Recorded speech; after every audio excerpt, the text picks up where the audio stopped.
Welcome. In this video, I'll show you how to fix corrupted install detected in Arc Raiders. Alright, if you find this video helpful, please leave a like and subscribe to the channel for more such tutorials. Now, first up, fully close Steam or Epic Games.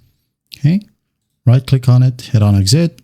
So for example, you have the game on Epic Games, just exit out of the launcher. And then once that's done, go ahead over to your File Explorer, find local disk C.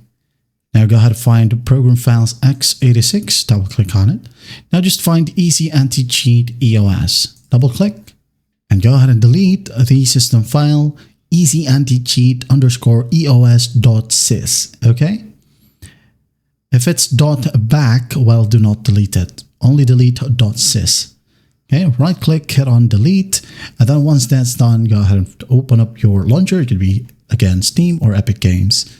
And then once it's fully opened, go ahead and go to your library and just find the game. For example, this one is Arc Raiders. Right click on it, click on Properties, click on Installed Files. Now go ahead and click on Verify Integrity of Game Files. Okay, this one will take some time, so just patiently wait. And after that, go ahead and hit on play right here. You should be good to go. And that is how you fix corrupted install detected in Arc Raiders.